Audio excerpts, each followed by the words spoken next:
Bien, grabación iniciada. Bienvenidos a su clase de balance de materiales y energía. Hoy es sábado, 24 de febrero.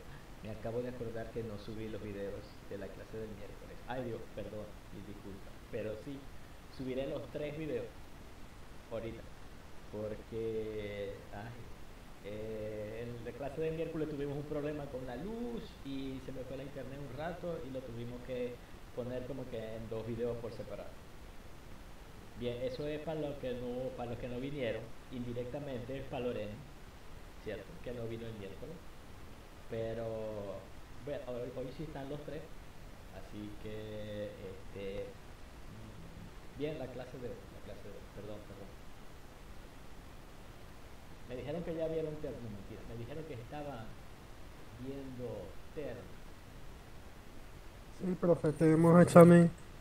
Creo que va a ser el 8 de marzo.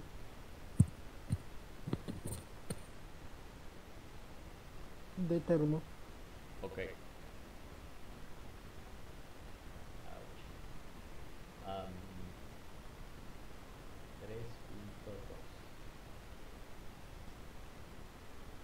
3.2. Ok, sí se ve, ¿cierto? Se ve.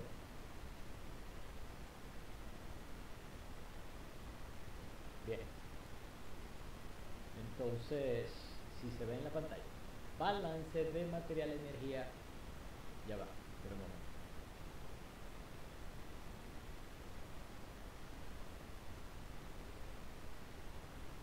Am, perdón, perdón.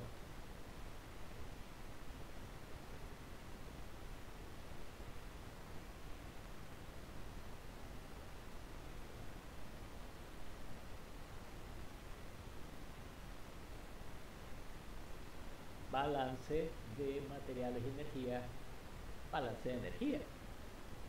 Tema 3.2. Continuación de lo que ya estábamos viendo o lo que ya vimos de la clase anterior, que fue una clase solamente para clarificar conceptos de termodinámica que vamos a usar para la parte de balance hoy. Bien, entonces, ¿qué es un balance de energía? Como ven allí, en la diapo 2, un balance de energía tiene mucho que ver con el balance de materiales que ya nosotros vimos en clase pasada. De hecho, por aquí tengo balance de materiales. No, ese no es. Disculpen, no importa. Si se recuerdan de balance de materiales, nosotros ya habíamos visto esta ecuación, ¿cierto? En donde la acumulación es igual a lo que entra menos lo que sale más lo que se genera menos lo que se consume.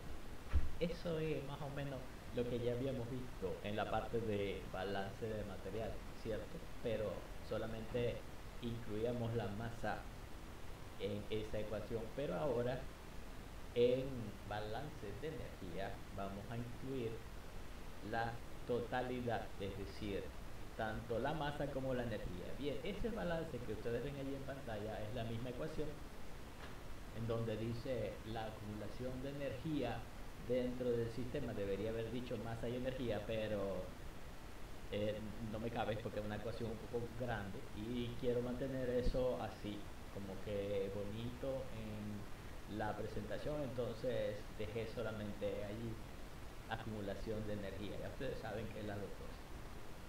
Entonces, lo acumulado, en este caso de energía, dentro del sistema es igual a la energía que entra, energía de entrada, por las fronteras del sistema. Ustedes saben ya qué es un sistema. Un sistema es lo que estoy estudiando yo y tiene sus fronteras. Un sistema puede ser un equipo, un sistema puede ser un punto de mezcla, un sistema puede ser un punto de división o una combinación de cosas. Un equipo con un punto o un equipo con otro equipo, etcétera, etcétera. Lo que quiera. Entonces el sistema es muy flexible en tanto a cuáles son sus fronteras. Pero cualquiera que sean las fronteras que ustedes estén seleccionando para un sistema X, son los bordes. Entonces cualquier cosa que sobrepase esos bordes, bien sea que entre al sistema o que salga, tiene que estar representado en esa ecuación de allí, que es el balance. Fíjense, lo que entra o la entrada de energía por la frontera del sistema es lo que entra. Y la salida, que es lo que está allí entre corchete como que en el medio, ¿verdad? La tercera cajita, dice salida de energía por la frontera del sistema, lo que sale. Lo que entra menos lo que sale, más lo que se genera, la generación de energía dentro del sistema. Por el momento no nos vamos a meter con eso. Cuando estábamos haciendo la parte de balance de masa, la energía, perdón, la energía no, la generación dentro del sistema era cero, si no había ninguna reacción química. Igual que el consumo de energía también era cero, el consumo de masa en aquel caso. En este caso, el consumo era cero porque no había reacciones químicas. Bueno, aquí también, mismo significado. La generación, el término generación, tiene que ver con el calor generado, energía generada debido a una reacción química. Entonces, como primero vamos a ver los balances de energía sin reacción química, ese término lo podemos ignorar por el momento. Igual que el término de consumo. Lo que se consumiría si hubiese una reacción química, pero no la hay por el momento. Entonces, los primeros ejercicios de este tipo de balance van a ser sin consumo ni generación. Lo que nos queda es que lo que entra es igual a lo que sale, porque la acumulación es cero, a menos que tengamos un sistema en estado no estacionario. Pero eso es lo primero que tenemos que definir. Vamos a definir que todo el sistema está en estado estacionario, no hay acumulación igual cero. Por lo tanto, lo que entra es igual a lo que sale. Dice, donde cada uno de los términos anteriores representa el equivalente en energía a lo que se representaba en el balance de masa. En el tema cuando vimos balance de masa.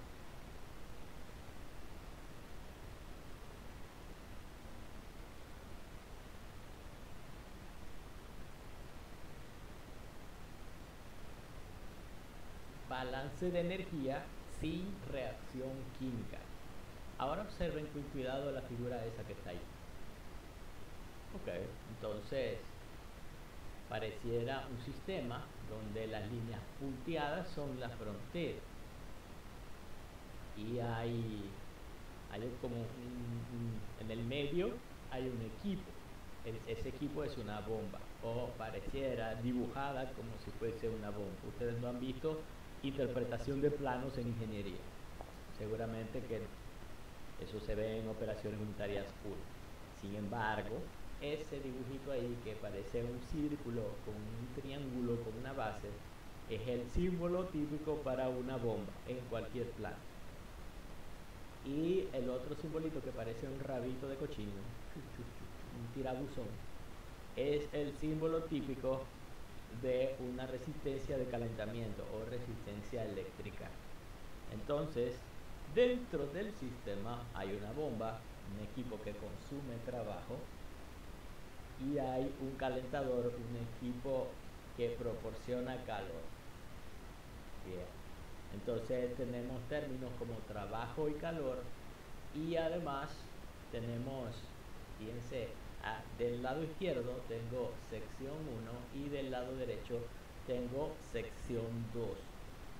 En la sección del lado izquierdo tengo entradas, ¿cierto? Fíjense, las flechitas están todas hacia adentro del sistema, en donde tengo K1, que es energía cinética, P1, energía potencial, M1, masa, U1, energía interna.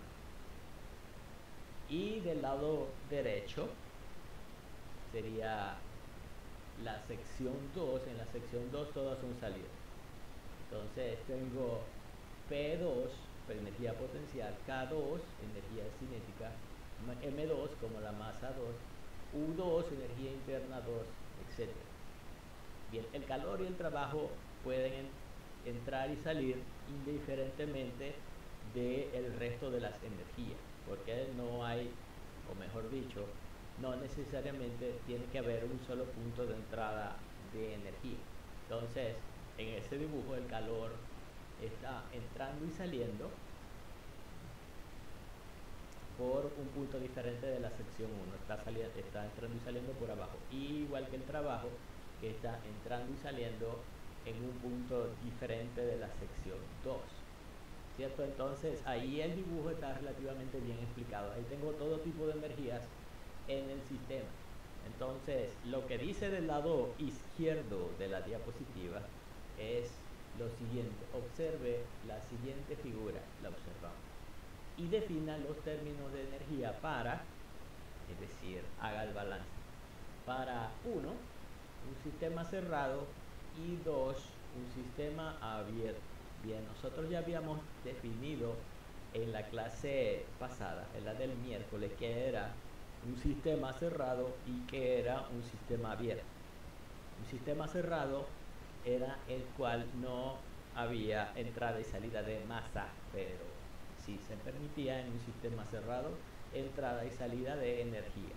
Entonces, masa constante, no hay entradas ni salidas. Pero las energías sí, las energías entran y salen, como sea que sea el sistema. Y en el segundo caso, en un sistema abierto, en donde ahí sí se permitía entrada y salida de masa y de energía, por supuesto.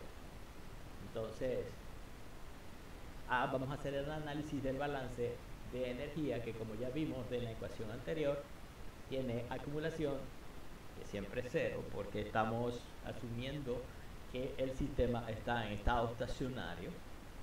Acumulación igual 0, entradas menos salidas más generación que 0, menos consumo que 0. Entonces lo que tenemos que ver simplemente es qué son las entradas y qué son las salidas.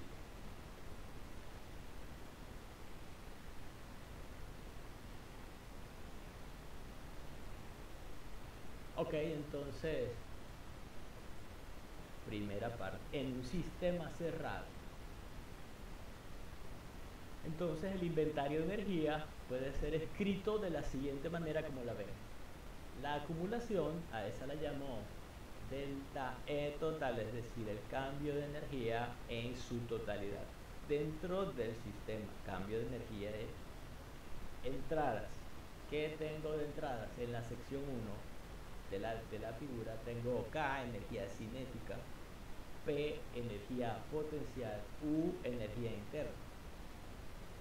Y a las salidas tengo K2, salida, P2 a la salida, energía potencial, U2, energía interna a la salida. También tengo un flujo de calor neto que entra, Q, y un flujo de trabajo neto que entra, W. Generación 0, consumo 0. Entonces, la ecuación anterior, la del balance de energía, como ya sabemos, es igual a delta E total. Delta E total es obviamente el cambio de energía o acumulación, pues como ya dijimos, es 0. Bueno, es la energía en 2 que sale menos la energía en 1 que entra. Ojo, nosotros sabemos que calor y trabajo no entran ni salen en 2 y en 1, sino que por otras partes, pero eso tiene mucho que ver con, vamos a llamarlo así, el flujo independiente, ¿ok? El flujo independiente. Cuando digo calor que entra, no me refiero a que tiene que entrar necesariamente en uno. Puede entrar en cualquier parte. Calor que entra, calor que entra. No tiene que ser en uno. Y calor que sale no tiene que ser en 2, sino que es en todas las fronteras del sistema. Bien, repito aquí, sustituyendo en la ecuación del balance de energía tengo delta E total o cambio de energía total es igual a lo que entra, que es K1, energía cinética, que es P1, energía potencial, que es U1, energía interna, que es menos K2, energía cinética que sale, más P2, energía potencial que sale, más U2, energía interna que sale, más el término Q más W se refiere al flujo neto de calor que entra menos que sale. Y el término W es el flujo neto de trabajo, que es lo que entra menos lo que sale, el trabajo. Más generación, cero, más menos, menos consumo, ¿cierto? Ay, más generación, menos consumo. Pero como es cero, pues me vale. Sin embargo, ya corregido el pequeño errorcito aquí. Más generación, menos consumo, cero, cero, cancelando todo, ra, ra, ra. Me queda lo siguiente. Cambio total de energía, cero. ¿Quién es delta K? Delta K es el cambio de energía cinética. Lo que entra menos lo que sale, delta K, más delta P, el cambio de energía potencial, lo que entra menos lo que sale, más delta U, cambio de energía cinética, lo que entra menos lo que sale. Eso es igual a el flujo neto de calor más el flujo neto de trabajo, tal y como aparece allí en la última ecuación, en la última del fondo. La ecuación que significa eso, que la suma de los cambios de energía totales dentro del sistema es igual a la suma del calor y el trabajo neto que fluye en el sistema. No hay ninguna razón para complicar esta ecuación, ya, a nada. En el sistema cerrado. Vamos a ver ahora en el sistema abierto. La cosa se empieza a complicar un poco cuando tengo un sistema abierto. Si quieren, miren la tabla esa, fíjense en la tabla. En un sistema abierto, el inventario de energía puede ser escrito de la siguiente forma. Tengo que tomar en cuenta varias cositas en el sistema abierto. Por ejemplo, tengo el tipo de energía y el tiempo. ¿Okay? Entonces, ¿por qué? Bien, porque dependiendo del tiempo voy a tener un flujo másico entrando o saliendo, ¿cierto? En un tiempo 1 está el flujo másico entrando, mientras que luego de un determinado periodo de tiempo voy a tener el flujo másico saliendo del sistema, ¿cierto? Imagínense esto como si fuese una tubería. Tengo en un instante una cantidad de masa de agua, supongamos, entrando dentro de la tubería, y luego de un periodo de tiempo la misma agua que entró salió por del lado opuesto de la tubería. No hay ningún secreto allí. Entonces, tipo de energía. Energía interna, U, ¿cierto? U se escribe. Energía interna, U en 1. Vamos a olvidarnos del T1 y simplemente le voy a decir U1. Ya ustedes saben que me estoy refiriendo a energía interna en el tiempo U. Y energía interna a la salida es U2. La energía cinética a la entrada es K1 y la energía cinética a la salida es K2. La energía potencial a la entrada es P1 y la energía potencial a la salida es P2. Y ahora viene lo que no existe en los sistemas cerrados, la masa. Cambio de masa. Masa en la entrada es M1, mientras que la masa a la salida es M2. ¿Okay? Entonces, dice energía que acompaña al transporte de masa. Ok, una cosa es la energía en el sistema y otra cosa es la energía que incorpora o que viene junto con la masa cuando entra y se va junto con la masa cuando sale. Eso es en realidad lo que significa o lo que se quiere decir cuando dice la energía que acompaña al transporte de masa. Fíjense que en los sistemas cerrados esa energía no está considerada. En un sistema cerrado no hay flujo de masa y por lo tanto eso no existe. Pero aquí sí. Aquí en un sistema abierto, como hay flujo de masa, eso debe ser considerado. Tengo con respecto a la masa la energía interna U1 en transporte al interior del sistema. Y cuando hay un transporte al exterior del sistema, U2. Igual que la energía cinética K1, transporte, energía cinética de la masa transportada al interior del sistema, y K2 es la energía cinética de la masa transportada al exterior del sistema.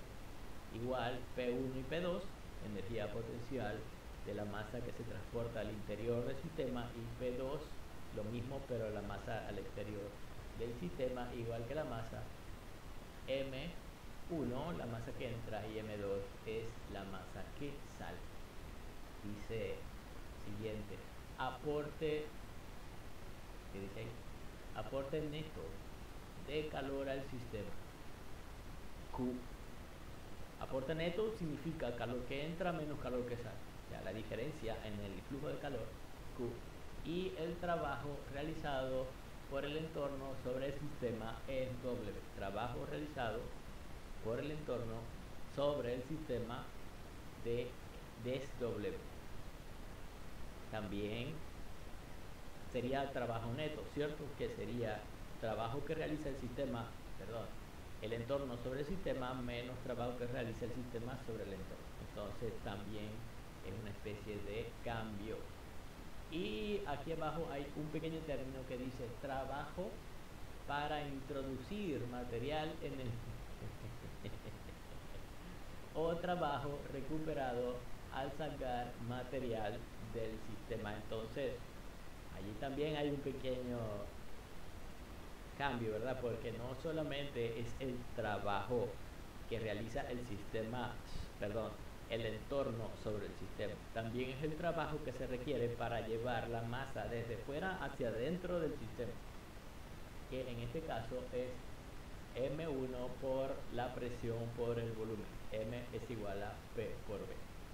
Y también para la salida, menos M2 es igual a P2 por B2.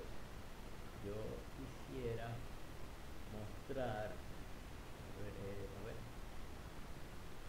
ya nosotros habíamos definido lo que era trabajo. No. Bien, no importa. En la clase pasada vimos lo que más o menos nosotros definimos como trabajo y lo que definimos como calor. Pero bueno, yo ahorita envío también el material de apoyo de la clase anterior para que lo revisen. Tampoco lo envié, o no, se me olvidó. Y este material de apoyo para que también lo revisen junto con el video de la clase de hoy. Pero prosigamos nosotros adelante con el balance de energía. Bien, entonces una vez que hemos ubicado relativamente todo lo que debería haber en las respectivas cajitas del balance de energía, entonces podemos proceder a resolver, o mejor dicho, a plantear un balance de energía en un sistema abierto, que puede ser escrito de la siguiente forma, que es la acumulación. La acumulación es el delta E o cambio de energía total. El cambio de energía total dentro del sistema es igual a M2, fíjense, M2 por K más P más U, que sea energía cinética, energía potencial más energía interna a lo que sale, menos M1 más A1 por energía cinética, potencial y energía interna de lo que entra.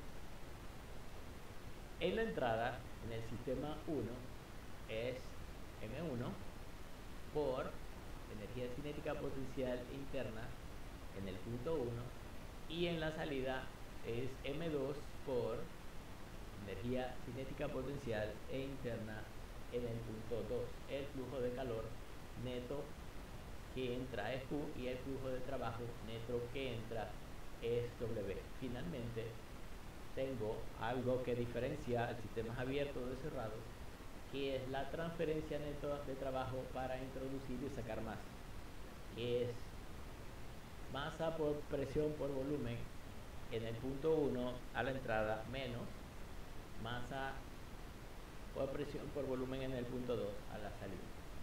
Generación, nada, cero. No hay una reacción química. Y el consumo, cero. No hay una reacción química, por lo tanto, ni se genera nada, ni se consume nada. Solo toda la energía se transfiere.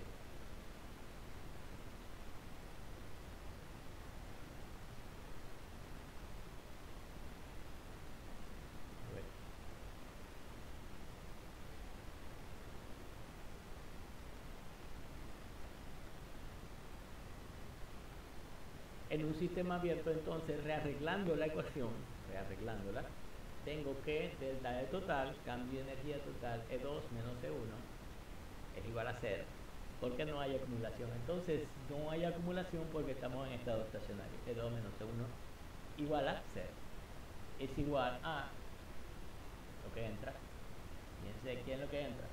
M1 por energía cinética potencial interna a la entrada, menos lo que sale. Sale M2, masa 2, por energía cinética potencial e interna a la salida. El término Q más W tiene que ver con el Q, ¿quién es? Calor. Y tiene que ver con el calor que entra menos lo que sale. El término W, ¿quién es? Trabajo neto. El trabajo neto es el trabajo que entra menos lo que sale. W. ¿Y quién es el término M1PB1 menos M2PB2? Tiene que ver con el trabajo necesario para transportar masa hasta el sistema y fuera del sistema. Eso sería el flujo neto de lo que sale. Más la generación 0 menos el consumo 0. Ahí tengo otro pequeño error, ¿verdad? Generación es 0 y consumo es 0 también, pero es negativo. Eso es lo de menos. Ya corregido ese pequeño error, entonces delta E total, cambio de energía total en el sistema, sería E2 menos E1, es decir, a la salida menos a la entrada. Es igual a eso que está allí. Fíjense que pasé el término M1PB1 al lado de la entrada, ¿cierto? El trabajo que se requiere para el flujo de masa dentro del sistema lo pasé al principio, al lado izquierdo, junto con todos los demás términos de energía que entran. Y el término M2P por B2, que es el trabajo necesario para transportar la materia hacia afuera del sistema, lo pasé al término que es energía que sale, que era M2K por P por U. Entonces me quedó allí el término de entrada M1 entre paréntesis K más P, es decir, cinética más potencial, más U, energía interna, más P por B en 1,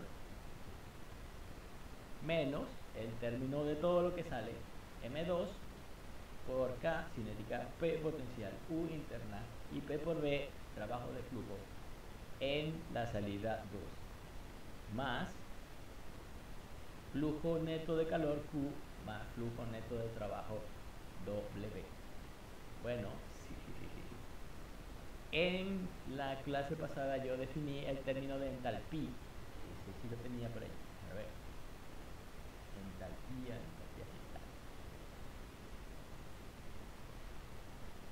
A ver. Voy a cambiar la presentación por la de el miércoles pasado. Como ven, cuando definimos qué era la entalpía, es la cantidad de energía, calor o trabajo que es útil, intercambiable, que posee un sistema y puede ser calculada con la combinación de variables que aparecen con mucha frecuencia, aparecen con frecuencia en balance de energía. Es decir, energía interna U más P por B es igual a la entalpía, donde P es presión y B es volumen. Y eso es porque hay en casi todos los balances de energía con sistemas abiertos, es decir, cuando hay masa que entra y sale, siempre aparece la combinación de U más P por B. Entonces, U más P por B la llamaron H, que es simplemente para simplificar todos los cálculos de energía, balance de energía y cálculos de calor y temperatura y esas cosas. Bien, vamos a dejar este momento. Volvamos a la de hoy.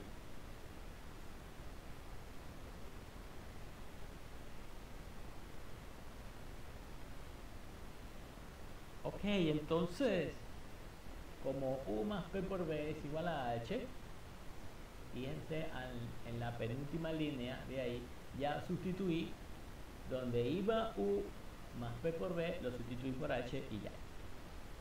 Entonces, como ven, el cambio de energía total delta E es igual a M1 por Kp más H en 1 menos, eso sería lo que entra, ¿verdad? Lo que sale, M2 por K más P más H en 2. Cinética, potencial más entalpía en 1 y en 2. Más Q más W. Simplificando, ojo, como no hay acumulación de masa, M1 es igual a M2. Lo que entra de masa es igual a lo que sale. Ya nosotros habíamos visto eso en balance de masa. Entonces, M1 es igual a M2, saco como factor M1 y me queda de este lado M por delta H. Claro, siempre y cuando, ojo, si yo puedo simplificar todo de tal forma de que la energía cinética es pequeña y el cambio de energía potencial también es pequeña con respecto al cambio de H, el cambio de entalpía.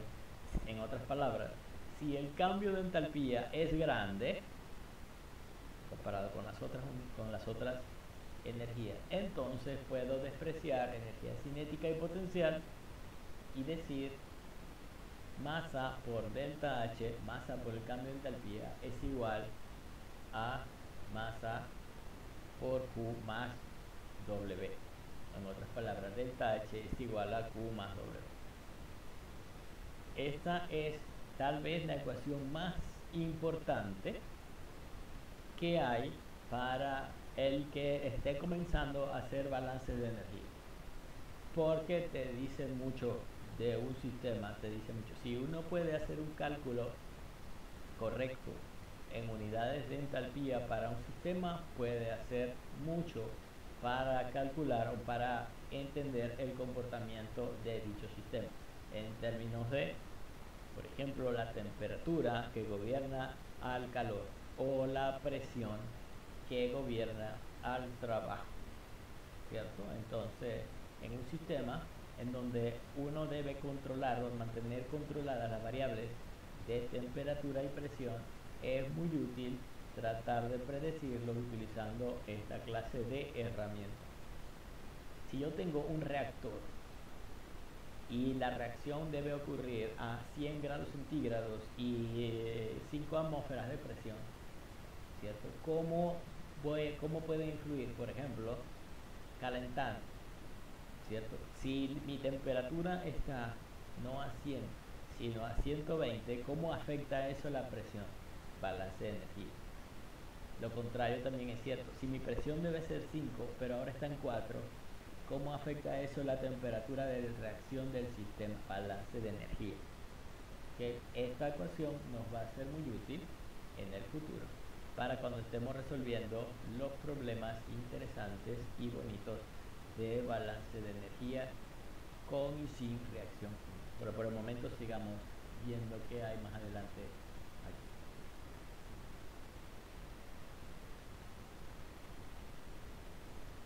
Bien, entonces, una cosa interesante con respecto a los cambios en la entalpía es que hay cierto brinquito, un saltito, ¿verdad? Como ven en la figura allí, cuando se trata de un cambio de fase. Dice, y leo la diapositiva. Observe la figura a continuación que muestra los cambios de energía o cambios de entalpía. Fíjense que el eje de las Y de la figura dice entalpía H, ¿cierto? Que sería entonces la combinación de energía interna más presión y volumen. Cambios de entalpía, cambio de energía de una sustancia pura en función de la temperatura. Temperatura sería en el eje de las X. Entonces, como ven, en un sólido, bueno, en un sólido, en realidad la entalpía no cambia mucho. No, no cambia mucho. Pareciera una línea recta, parece. Y bastante planita. Pero cuando llega a una temperatura determinada que se llama temperatura de fusión, cuando llegue este sólido a su temperatura de fusión hay un brinquito de entalpía. Y en ese brinquito de entalpía, que se llama energía de transición de fase, si yo paso de un sólido a un líquido, se llama delta H de fusión. Y es inmediato, es decir, no depende de la temperatura. A la misma temperatura tengo un sólido, aumento la entalpía y lo llevo a líquido. Y después, si sigo calentando, entonces sí cambia la temperatura. Pero normalmente los procesos de fusión son a temperatura constante. Luego cambio de sólido a líquido y hay más energía en el sistema. Pero ya el comportamiento con la temperatura no es, bueno, pareciera que no es. Tiene un comportamiento diferente con respecto al sólido. Es un poquito curvada, ¿cierto? Es una curva. Sí, puede ser, vamos a decirle así. Sin embargo, no es tan pronunciada. Podemos linealizar o tratar de linealizar esa curva en ciertos puntos. Pero luego llegamos a una temperatura que se llama temperatura de vaporización, en el cual ese líquido pasa de líquido a vapor y el cambio de energía o el cambio de entalpía es grande o mucho más grande que el de fusión, por lo menos, ¿cierto? Entonces ese cambio de energía se llama calor, delta H, cambio de entalpía de vaporización. Y se llama así porque es lo que estoy haciendo, vaporizando. Tengo líquido y lo paso a fase gaseosa o fase de vapor. Entonces el delta H de vaporización es la cantidad de energía necesaria para pasar del estado líquido al estado de vapor o al estado gaseoso.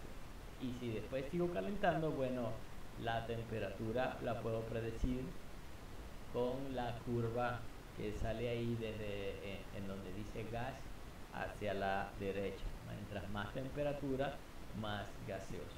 Ojo, este mismo camino puede ser seguido a la inversa, es decir, un gas y lo quiero pasar a un sólido o lo quiero pasar a un líquido, se llama licuefacción, ¿cierto? O ya lo contrario de vaporización es condensación o licuefacción. Y lo contrario de fusión es solidificación o cristalización también. Ya ustedes sabían esto, me imagino, de material. Bueno, aunque ustedes están viendo material. Espero que sí sepan. Bien, entonces delta H de fusión, como vimos en la figura, es la cantidad de energía necesaria para pasar una sustancia del estado sólido al estado líquido. Se denomina también con el término calor latente. Entonces, ustedes encontrarán en muchos libros el delta H de fusión, pero también en otros libros pueden encontrarlo como calor latente. Se le denomina así también. Y hay símbolos o libros que lo colocan con la letra griega lambda, que es esa que parece una Y invertida. Lambda de fusión, calor latente de fusión o delta H de fusión. Y también, en el sentido contrario, el menos delta H de fusión también puede ser denominado delta H de cristalización. Ojo, les recuerdo que es el mismo número, pero con un signo al revés. Si antes era positivo, ahora es negativo. También el delta H de vaporización puede ser descrito de la misma forma, que es la cantidad de energía necesaria para pasar una sustancia desde el estado líquido al estado gaseoso. Y se denomina también con el término calor latente, lambda de vaporización. Y también podemos verla en el punto de vista al revés, en lugar de vaporización sería de condensación o licuefacción. También podemos decirle así.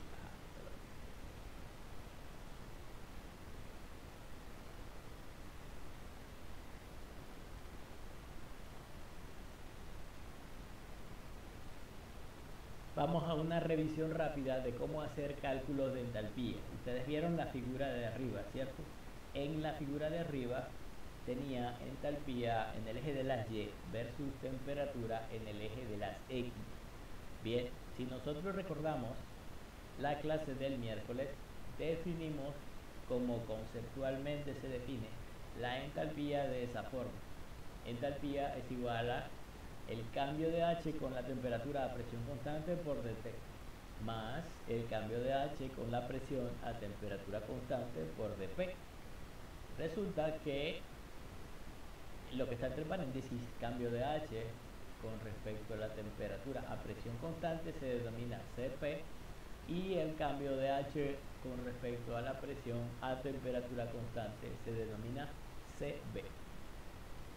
Para sólidos y líquidos, cuyas propiedades no cambian apreciablemente con la presión, es decir, la presión cómo va a afectar a un sólido, en realidad tendría que haber una presión súper alta para que un sólido se viera más o menos afectado allí, o un líquido ustedes saben que es principalmente incompresible, ¿cierto? O sea que un cambio de presión a un líquido en realidad no lo afecta. El término Cv puede ser ignorado, resultando que delta H es igual a la integral entre una temperatura inicial T1 y una temperatura final T2, Cp delta T, en donde ya ustedes saben que Cp, ¿no? Cambio de entalpía con la temperatura, o también conocido como capacidad calorífica del gas, se supe. En el caso de los gases ideales, claro, porque Cp por delta T vale para cuando una sustancia no estaba afectada por la presión sólidos y líquidos, pero los gases sí están afectados por la presión, ¿cierto? Entonces, ahí dice en el último párrafo, 2 líneas, en el caso de los gases ideales, el término Cp es mucho mayor que el Cv, por lo que se puede eliminar en ciertos casos el Cv dentro de un error aceptable. Hay otros casos en donde no, hay otros casos en donde se debe utilizar Cv si uno quiere no tener tanto error al manipular los datos, solo que los valores de Cv no son tan populares ni están tan disponibles en la internet.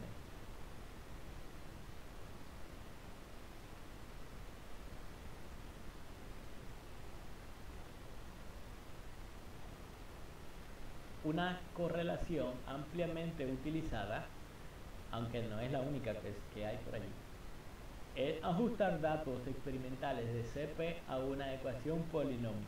Una ecuación polinómica donde el polinomio viene en función de temperatura. De esta forma, para un gas, el Cp del gas es igual a A constante más B por T, B una constante, más C por T cuadrado, donde C es otra constante. Entonces A, B, C son constantes. Y cuando yo integro, ya recuerdan que el cambio de entalpía es la integral del Cp. Cuando yo integro esa ecuación entre T1 y T2, ahí sustituyo el Cp por A más Bt más Ct cuadrado diferencial de T, me queda A por T2 menos T1 más B medio y B entre 2 por T cuadrado, T2 al cuadrado menos T1 al cuadrado, más C sobre 3 por T2 al cubo menos T1 al cubo. Y así sucesivamente. Ustedes ya saben cómo integrar esa clase de funciones. Integral de x es igual a x elevado a la n más 1, donde n es el coeficiente que tenía antes, entre n más 1.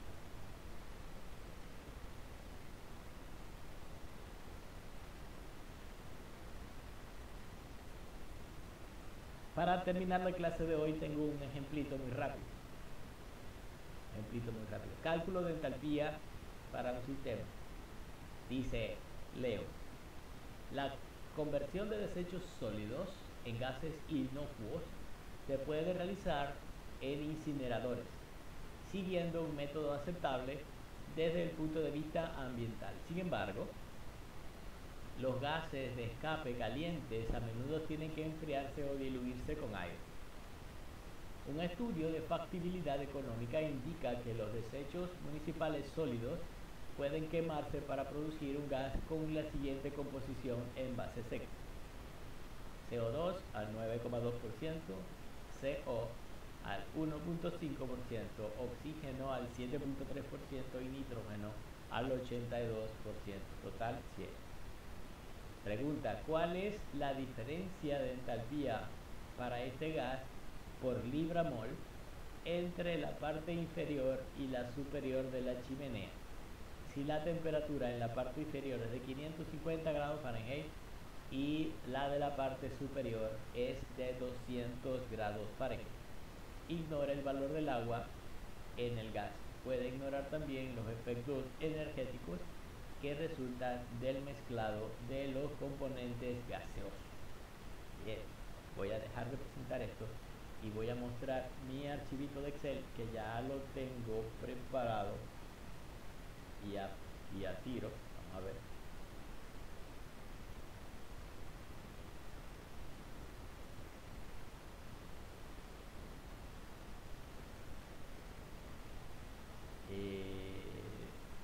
Tengo que compartir la pantalla completa.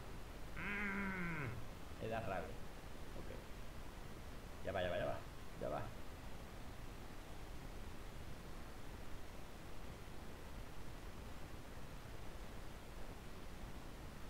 Bien, ¿se ve? ¿Se ve el archivo de Excel? ¿Hello? Sí, profe. Ok, gracias. Sí, profe. Ok, gracias. Entonces, como ven, allí está. Ejemplo 5.7. Me tomé la libertad de omitir el enunciado, porque ya sabemos cuál es, ¿verdad? Tengo este gas de chimenea con esta composición en dióxido de carbono, CO, monóxido de carbono, oxígeno, nitro. Y tengo también como datos una tabla de valores. En esta tabla de valores tengo las respectivas constantes A, B y C para el cálculo de Cp para el gas. Entonces aquí tengo las ecuaciones para el Cp. Fíjense que aquí tengo D asterisco, ¿verdad? Porque no es solamente A, B, C. Porque, por ejemplo, para el dióxido de carbono, aquí tengo 4, A, B, C y D. Aunque para el nitrógeno no tengo D, ni para el oxígeno, ni para el CO. Entonces, como ven, estas son ecuaciones que nosotros vamos a usar. Ok, entonces, ¿cómo vamos a hacer aquí para resolver el problema? El problema es muy sencillo. La temperatura inicial T1, que es la entrada, ya, disculpe, tendría que hacer como una especie de dibujo para que entienda, pero el dibujo es simplemente una chimenea.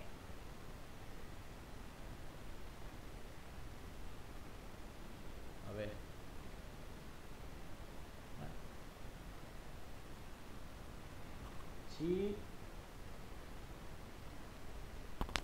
Chimenea, en donde el gas de combustión entra por el fondo, luego sale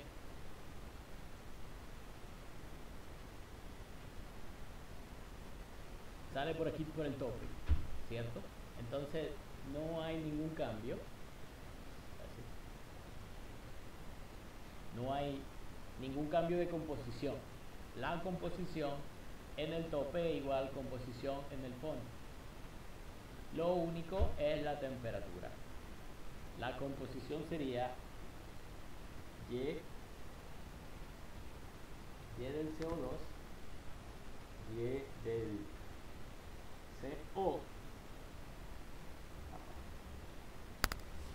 Y del oxígeno, Y del nitrógeno, y esto sería para el CO2, para el CO entre 100, para el oxígeno y finalmente para el nitrógeno. La suma de esto debería ser 1 hilo. Entonces, tanto en el fondo como en el tope tengo esto, solo que en el fondo la temperatura T1, la entrada de mi sistema, es 550 grados Fahrenheit, y a la salida T2 es, se me olvidó, ya va. Vamos a regresar un Me momento. quedan 220. Ah, 200. 200, sí, 200 grados Fahrenheit,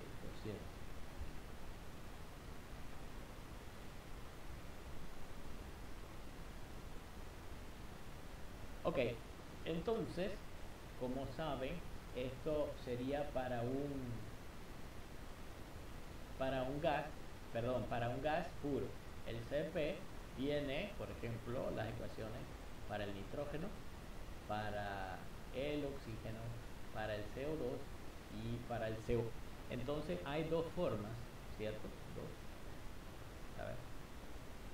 Hay dos formas de calcular el cambio de entalpía, delta H. La primera forma, a ver,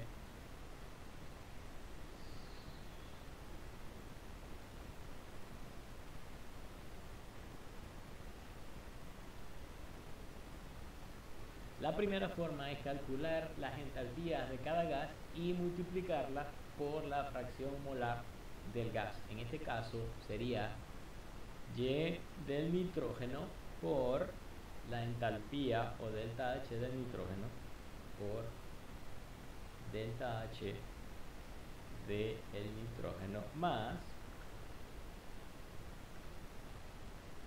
a ver,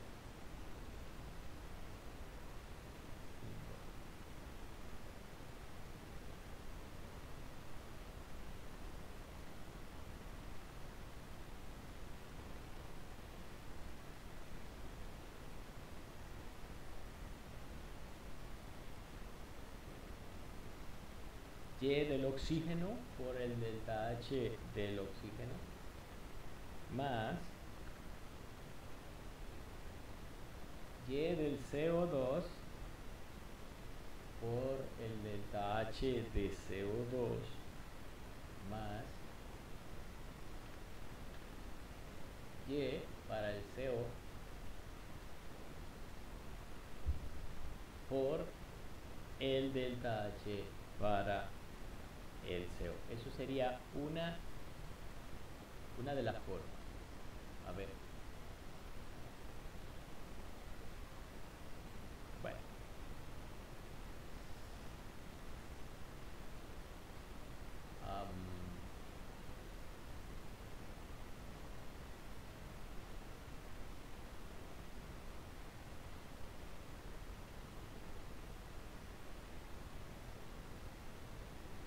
Ahora la otra forma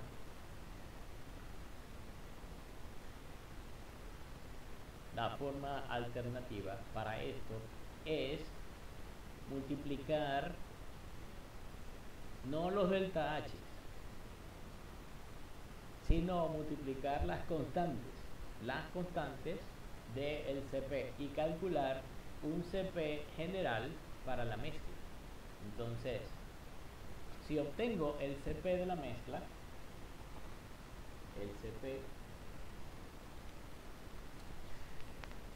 de la mezcla es como sigue, sería A promedio de la mezcla, ponerlo así, A de la mezcla, más B de la mezcla multiplicado por T, más C de la mezcla multiplicado por T al cuadrado,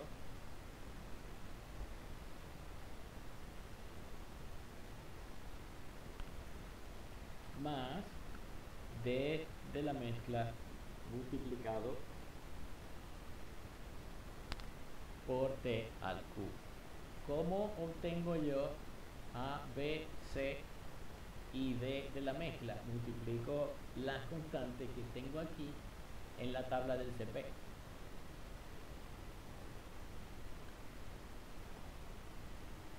Y después que tenga el CP de la mezcla, calculo el delta H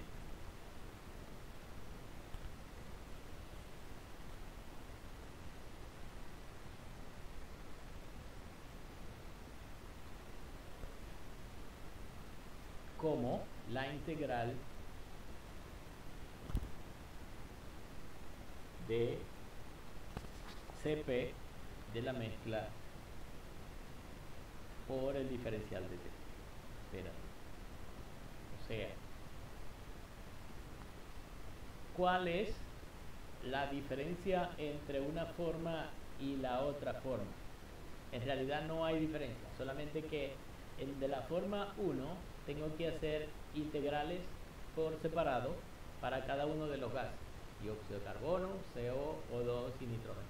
Mientras que de la forma 2 solamente tengo que hacer la integral una vez y lo único que tengo que hacer es calcular un factor A para cada uno, A de la mezcla, B de la mezcla, C de la mezcla y D de la mezcla, que la tengo aquí. Entonces, como quiera, yo lo puedo hacer con el tiempo que nos queda, lo puedo hacer de una forma y ustedes la hacen de la otra forma.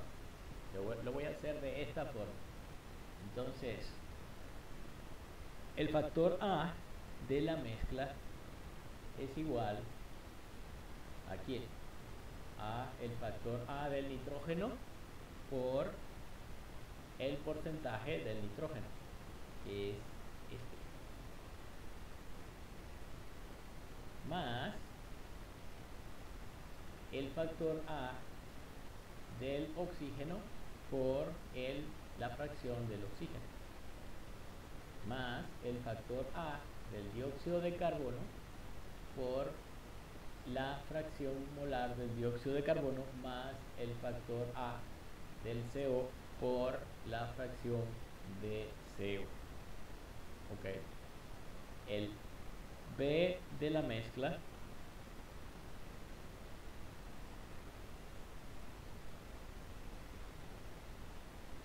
va a ser igual a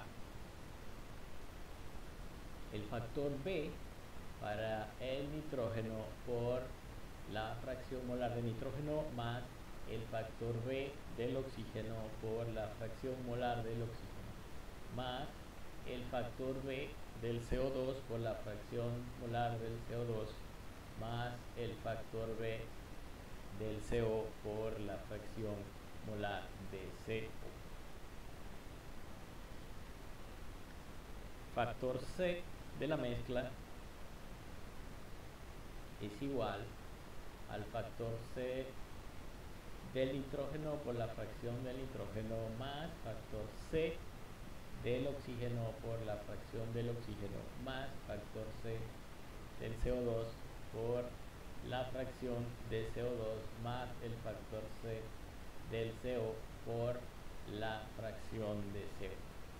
Y finalmente el factor D de la mezcla es igual a Lo único que tengo aquí es este, que es el factor C del dióxido de carbono, por la fracción del dióxido de carbono y ya. Y ahora, como obviamente tengo que hacer una integral, la integral o la ecuación integrada es como sigue: A de la mezcla por T2 menos T1 más B medio. Bueno, aquí mismo lo voy a poner.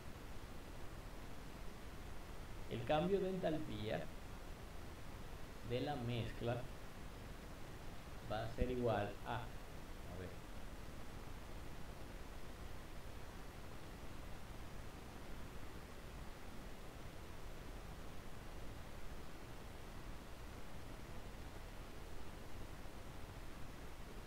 entonces tengo que es igual a de la mezcla multiplicado por las dos diferencias de temperatura, ¿cierto? Temperatura de salida menos la temperatura de entrada, más el B de la mezcla multiplicado por B de la mezcla entre 2 multiplicado por el T de salida al cuadrado menos el T de entrada al cuadrado.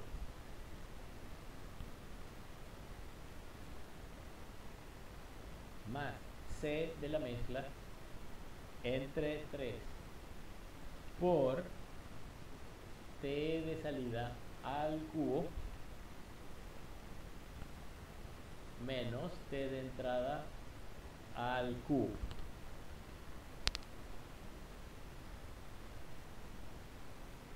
Más el D de la mezcla entre 4 por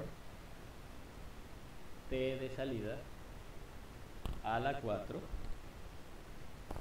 menos T de entrada a la 4.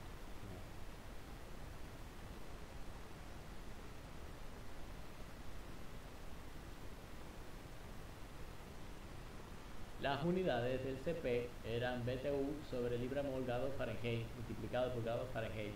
Me queda simplemente BTU sobre libra mol. Y eso es todo. Por supuesto que me dio negativo porque los gases se están enfriando. Y eso es obvio de esperar. Entonces se puede hacer así o se puede hacer de la otra forma, que es calcular un delta H para el nitrógeno, para cada uno de los gases, nitrógeno, oxígeno, CO y CO2, y al final multiplicar cada uno de esos delta H por su fracción molar.